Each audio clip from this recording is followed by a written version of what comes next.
हाँ तो hello everyone, कैसे हैं आप सभी। उम्मीद करते हैं मस्त होंगे, स्वस्थ होंगे और ज़बरदस्त तरीक़ा से अपना पढ़ाई कर रहे होंगे। तो दोस्तों, आज की यह वीडियो आपके लिए बहुत ही ज़्यादा शानदार होने वाला है। इस वीडियो को आप लोग शुरू से लेके अंत तक देखिएगा। बेहतर लगे तो लाइक सब्सक्राइब जरूर एक बार दबा दीजिएगा, ठीक है ना। लाइक सब्सक्राइब रुकना नहीं चाहिए, जितना ज़्यादा हो सके बेहतरीन तरीक़ा से करना है। तो चलिए, इस वीडियो में हम आपके लिए लाए हैं ज्योग्राफी भूगोल का 5वां नंबर चैप्टर, ज्योग्राफी भूगोल का 5वां नंबर चैप्टर, जिसका नाम है खो वाला जो पार्ट है, जिसका नाम है बिहार खनिज एवं ऊर्जा संसाधन। आज की इस वीडियो में हम ज्योग्राफी भूगोल पूरा एकदम खत्म ही कर डालेंगे, ठीक ना। जितना भी क्वेश्चन है भूगोल ही आज खत्म कर देते हैं, ठीक ना। तो चलिए, आप लोग शुरू से लेकर अंत तक देखने के लिए तैयार रहिएगा। तो चलिए हम स्टार्ट करते हैं 5वां नंबर चैप्टर का खो वाला जो पार्ट है। और हाँ, हम जो है कि इस क्लास को बेहतरीन तरीक़ा से स्टार्ट करें, शानदार तरीक़ा से स्टार्ट करें। तो आप लोगों को करना क्या है, तो एक रिक्वेस्ट है, आप लोग अगर इस चैनल को अभी तक सब्सक्राइब नहीं किए हैं तो अभी इस चैनल को जल्दी से सब्सक्राइब कर लीजिएगा। अभी तुरंत इस चैनल को आपको क्या करना है, सब्सक्राइब कीजिए। क्या करना है, सब्सक्राइब। और आपके पास जितना भी ग्रुप है, व्हाट्सएप, टेलीग्राम, स्टेटस, उस सभी ग्रुप में इस क्लास को शेयर कर देना है, ठीक ना। जितना भी ग्रुप है सभी ग्रुप में इस क्लास को शेयर कर दीजिए आप लोग, और सब्सक्राइब एक बार कर दीजिए। तो चलिए, पहला नंबर प्रश्न से हम करते हैं स्टार्ट, जो कि प्रश्न है आपका पाइराइट। क्या है प्रश्न, पाइराइट किस प्रकार का खनिज है। तो आपको जवाब कमेंट बॉक्स में बताना है कि पाइराइट जो है कि किस प्रकार का खनिज है। तो एक का सही उत्तर ऑप्शन नंबर ए हो जाएगा, धात्विक। क्या होगा, ऑप्शन नंबर ए बिल्कुल सही जवाब हो जाएगा, धात्विक।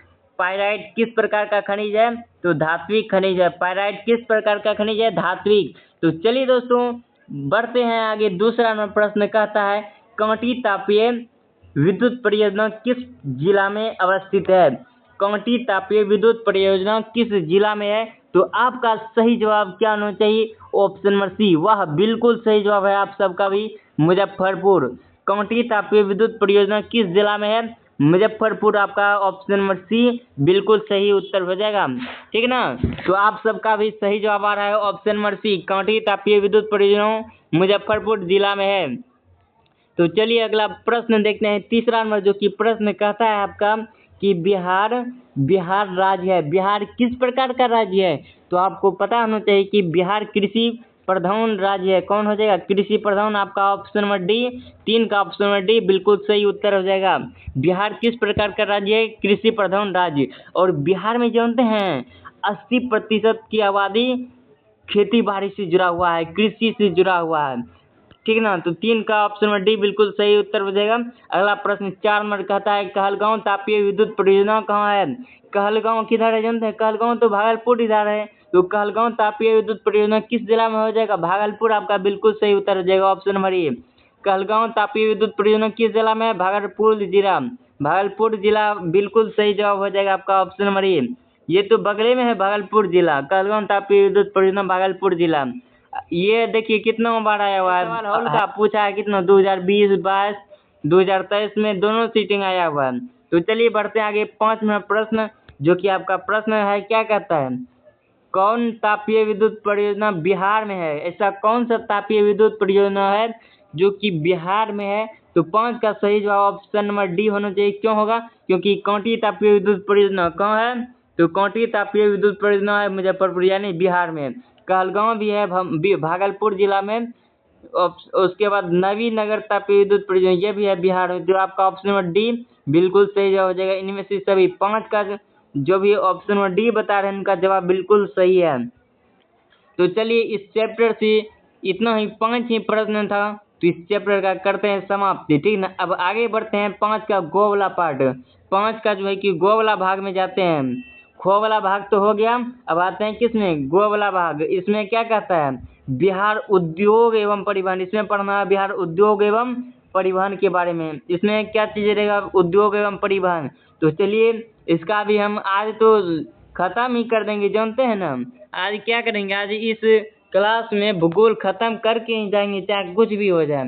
तो चलिए प्रश्न को हम देखते हैं। कहता है पहला नंबर प्रश्न, क्या कहता है बिहार की, क्या कहता है बिहार की पहली रेल लाइन थी। बिहार की पहली रेल लाइन कौन थी? तो ईस्ट इंडिया रेल मार्ग। क्या होगा ऑप्शन नंबर बी बिल्कुल सही जवाब हो जाएगा। एक ऑप्शन नंबर बी बिल्कुल सही उत्तर है, ठीक ना। तो अगला प्रश्न है दूसरा नंबर, जो कि प्रश्न कहता है आपका बहुत ही शानदार प्रश्न है, बिहार में रज्जु मार्ग कहाँ है? बिहार में रज्जु मार्ग कहाँ है? तो आपका ऑप्शन नंबर बी राजगीर बिल्कुल सही जवाब हो जाएगा। ऑप्शन नंबर बी राजगीर में है। बिहार में रज्जु मार्ग किस जिला में है? राजगीर में है, ठीक ना। आपको पता होना चाहिए रज्जु मार्ग कहाँ है? राजगीर में। तो चलिए आगे हम बढ़ते हैं तीसरा नंबर प्रश्न की ओर, जो कि प्रश्न कहता है तीसरा नंबर कि बिहार की, क्या कहता है प्रश्न, बिहार की सीमा में रेल मार्ग की कुल लंबाई कितनी है? बिहार की सीमा में रेल मार्ग की कुल लंबाई कितनी है? तो 3 का सही उत्तर ऑप्शन नंबर ए हो जाएगा 62-83 किलोमीटर।